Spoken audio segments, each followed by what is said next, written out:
common values I think are critical. And I'm going to take a little bit of time to talk about this and then show you where we're going, which is extremely important. And then we'll talk a little bit about the tech ingredients. And the tech ingredients, obviously critical to think about how we can combine them synergistically. And then let's think collaboration. I'll end it with a challenge.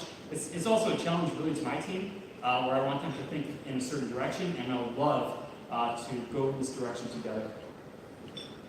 Okay, so why do we exist? Really, the basic thing is we think that the world is getting a little bit out of whack with and forgetting some very basic things, like privacy being a human right established by the UN, not established by the UN, but iterated by or made mention of by the UN in 1948.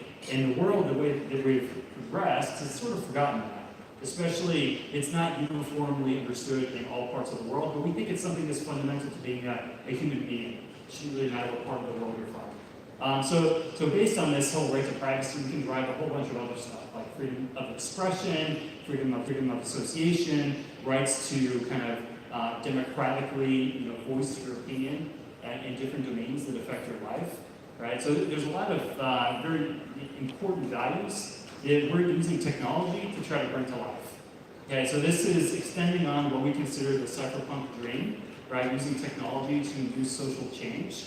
That's what we're doing. And it's cool that we get to do this. We're very lucky to be alive in a time like this where we have not just the resources, but we're standing on the shoulders of giants like Satoshi and Charles Hoskinson over here, right? So we have the opportunity to really make a difference in the world. So we're excited to be in this space, and we're moving forward on some important dimensions that I want to relate to you guys. So, I want you to walk away from this to think we would be crazy not to work together, at least on something. Right? Let's just pick out something and think about how we can make it work. Okay, so we have to think, why are we here, right? Every organization has to think, what's our purpose to exist? And the way that I like to look at this, being a mathematician, is let's draw some sort of n-dimensional system and think about where we kind of plop in here. What are the factors we kind of plop in? So if you look at this in 5 dimensions, right? We're a Bitcoin-based code base, right? We heard about that earlier, and maybe the world doesn't need all sorts of code bases, 1,000 different code bases. But what I think the world does need, though, is 1,000 different points of experimentation at every single moment in time, right? So that's what we're bringing to the table, is we're experimenting in different dimensions. One of them, which I think is really important, actually, and we're picking up actually from Charles and IOHK, is on the governance side. We know that governance has some potential issues when we think about how are we going to freely associate with all these people that we don't know all over the world and come to decisions on mutual resource allocation or software upgrades. Okay, so we're working in this dimension. So we're starting with the treasury model, sort of like where Dash came from, and we're doing some really nice game theoretic R&D implementation from IOHK, with IOHK here, taking some of their research and implementing it. So extremely excited there, and again, you can see some threads as I'm going through here. We have common family members, guys. We took libsnark, which is the zero-knowledge cryptographic library from Zcash, and we're building this into a whole bunch of different products. So maybe we're not the zero-knowledge cryptographic experts, but we're actually getting expertise on how to implement it in different user environments, which are extremely important. So we're building and improving on the Bitcoin code base. We have some innovations on 51% attack mitigation, which I'm really happy to say is running extremely well in our testnet right now, and we hope to propagate this to the rest of the industry, and I would love to see Bitcoin adopt this stuff, where we know that there's this looming threat for all proof-of-work-based coins of 51% attacks, right? Why, 10 years, are we tolerating this type of threat? Well, we're hoping to do away with it, and right now it looks like we have a solution on the engineering side. We're innovating with IOHK again, common point of reference here, on the block data side. So trying to make our main chain ridiculously fast and just a ton of transaction throughput going through the main chain. And then also I have a picture of Ethereum here, the logo for Ethereum. I didn't put Classic because I don't view us as competitors. I hope that we end up being collaborators, but we are extending out into the platform space with smart contracting. And then I'll let you know my challenge at the end of this. It's in the smart contracting domain, trying to mix these technologies in a really productive way. So where are we now? We actually, for being a relatively new project, little fact is that we have the largest node network in the industry right now. So we have over 20,000 nodes that are registered on our network, and the reason we have so many is because we actually pay people to do things, right? That's kind of a basic econ 101, is if you want people to do things, you have to align the incentives to make sure that it happens. Well, we have a kind of a master node sort of staking system, and we want to build up very rapidly our node network because we have big plans to actually use these nodes. We're not just trying to lock up supply and kind of keep that off market. We're actually looking to do some very interesting technical and social things with our node architecture. So we're pushing what we think is the tech frontier implementation on scaling on-chain, and then we have a side-chain scaling solution as well, and also on transaction throughput through a very innovative DAG technology. We have a world-class team. So in terms of the ability to execute on things, I think that we're way up there. We have 50 plus professionals on our team organized into 7 divisions. So we're structured very professionally, and you can see just in our deliverables. So every 2 weeks we do a community update, which is sort of like a quarterly board review. And you can see every 2 weeks it looks like we're doing a quarter's worth of activities. I'm really proud of you guys. And we have just a whole suite of products that are working right now, and we're about to release some significantly improved products. So for us, core technology is really important, but really the eye on the prize for us is how is this technology going to be useful to people around the world, and that's why we're focusing on products. And then, of course, we have leading partners, advisors, and you'll see when I get to that chart who some of these guys are, but there's huge overlap, guys. So we need to think about how we can kick this up to the next level in synergies. All right, so our ecosystem, it's sort of like a modified open source and professional blockchain ecosystem. But the important takeaway here is incentive compatibility, is the most important thing. If you want to get people all over the world with different skill sets to come and participate and do things that add value to the ecosystem, I think you need to think really hard about the incentives. Why are they here, and how are they going to continue participating in a productive way? We do that, and here's the architecture that we have. I don't want to belabor our project too much, so we'll go through it pretty quickly. But we're sort of a hybrid system that uses a kind of master node-like system. We call them secure supernodes. Secure nodes because we layer TLS into the protocol, so we can have point-to-point encryption in addition to zero-knowledge transaction encryption. We're also building this on-chain treasury voting system. It's actually based on the Ethereum Classic proposal that IOHK submitted. Very excited for it, actually. It's game theoretic, and we're modifying it to work on our chain. Very excited to be able to decentralize and make our project not relying so much on specific team members to be able to be making these resource allocation decisions. We want to democratize, and we're doing this in a liquid democracy context, which is extremely exciting. And we're focusing really hard on the next generation technology for us, which is on the sidechain side, where we're looking to get into more of a platform system. Now, our economics are a little different than Bitcoin, than Dash, and other projects. We have a treasury system, which means that every block that's mined, a little bit of Zen goes into our treasury fund, and then we decide how to use this to pay our team, to do R&D projects, to do marketing, video productions. You name it, anything you can think of to actually productively grow your ecosystem, we get this with our treasury. It's sustainable, it's incremental funding, we didn't have to go out and do a big ICO, which has economic problems, potentially, with information asymmetries, moral hazards, and so forth. With us, it's every single block, a little bit of Zen goes to our treasury, and if the market likes what we're doing, they'll reward us by increasing the price of Zen, and therefore increasing our budget. If they don't like us, and it seems, I can't tell right now, does the market hate us? Or is the market just going down? Sometimes it's hard to tease out the idiosyncratic versus the systematic volatility, right? I think it's because the market's going down, but I think this is really important. So for us, it's a point of sustainability to make sure that we know we have funding going 100 years into the future. So we're going to be around. We're not going anywhere. We're on a very long-term growth path here. We're not trying to hype anything, and this is why we remain kind of low-key for a while now. We're just really getting out to market and expanding significantly in different areas. But we hope to be here in 10 years, 20 years, 50 years, 100 years, right? So this is a long-term thing for us. And what's our vision? So coming back to why are we here? So this is the vision that we put forth, is we want to enable individuals to own their digital footprint and then to monetize it, or do whatever they want with it, or not have a digital footprint. It's completely up to them.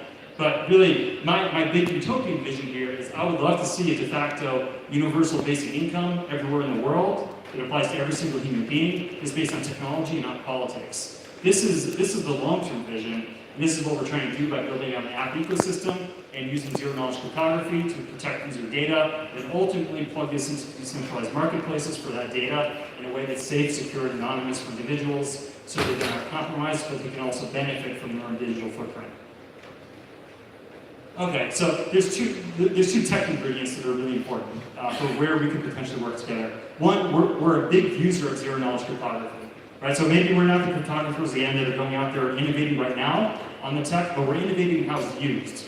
And we're building products that incorporate it, which is equally as important as to even creating the technology in the first place, because guys, technology is amazing. I love it as a scientist myself, but really, how is this technology going to make people's lives better? And that's what we're focusing on as a project. So in the zero-knowledge domain, I think there's probably some work that we could do together. Ethereum is, you guys know since 2016 has been exploring the Zcash, different ways to integrate zero-knowledge, and they have some software bundles that incorporate it. There's probably some work that we can do here on the product side as well. Okay? And then we're doing sidechains. So for us, we're building out a platform mechanism, but we're not doing this with, say, smart contracts on-chain.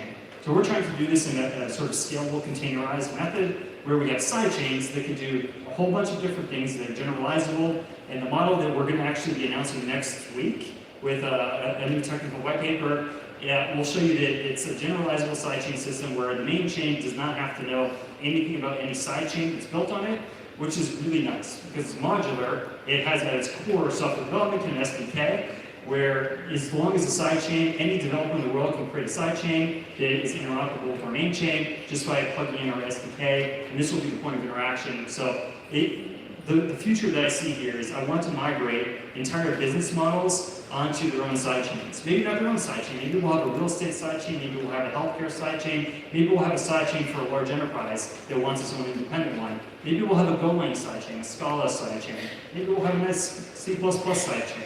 So the point here is that it's generalizable and therefore extremely scalable, which is important, and I would love to experiment with moving forward, potentially with Ethereum Classic as well.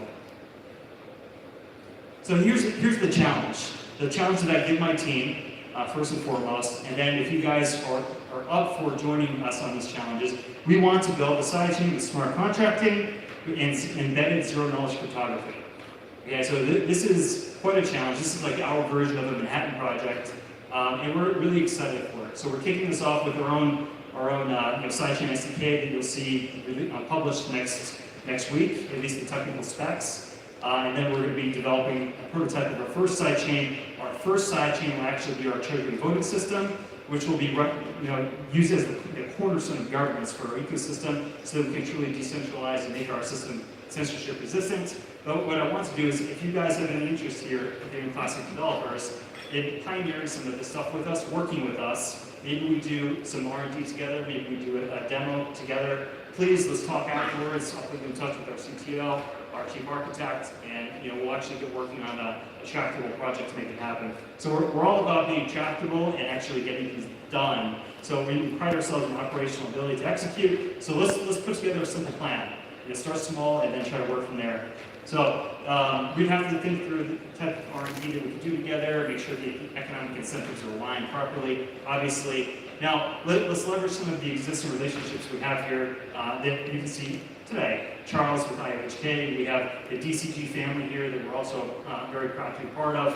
And our community values are, I guarantee you, and check it out, extremely aligned. Right? Our values from where we start and where we want to go. Our culture is extremely important to us, and there's way too much synergy here to ignore it. So that's what I have, guys.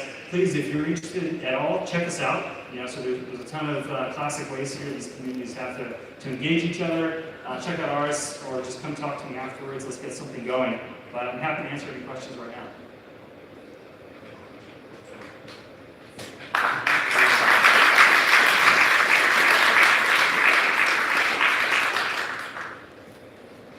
Any questions? Or is it that boring?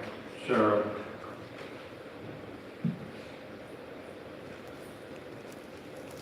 Hi, I was just wondering if you could say something about this alternative chain selection rule or this 51% attack mitigation that you've been developing.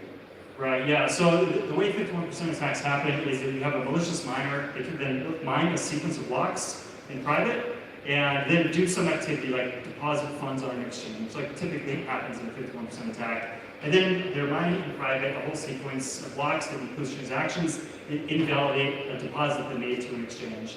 And what they do is they try to inject all of these blocks at once into the main chain, then kind of invalidating their initial deposit into the exchange, and it's basically an exchange heist.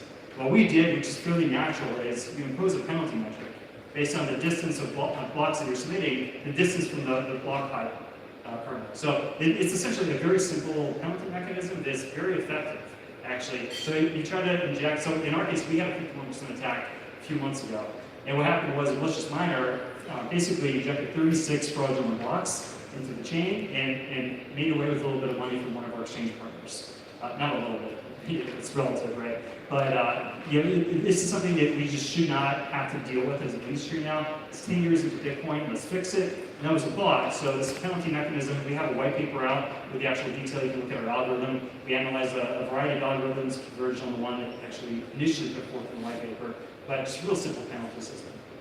Just a quick follow-up. Will it also mitigate against things like selfish mining or stubborn mining? I don't know. I'm a very selfish person, so I don't know. All right, back over there.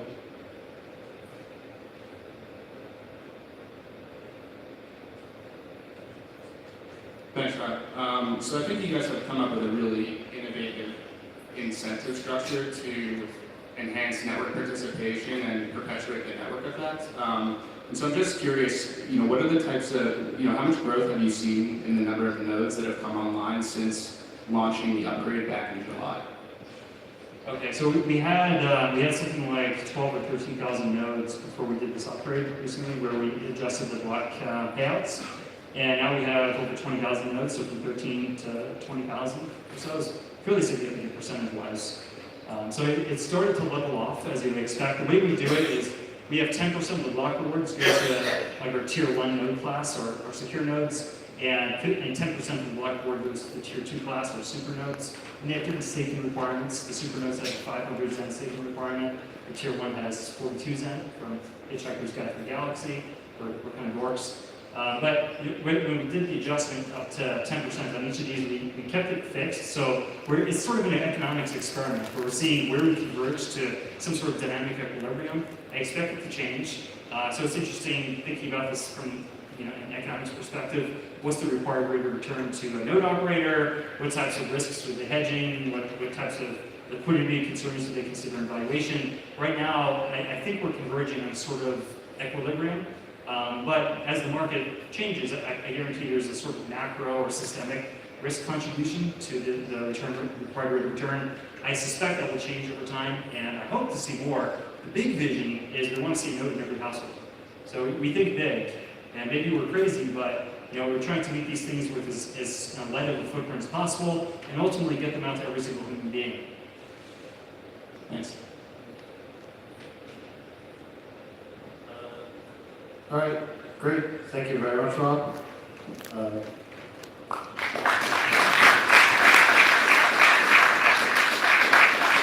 Okay, so now we're going to have short networking breaks, so just get out, stretch your legs a bit, and meet back here at 3:10. Thank you.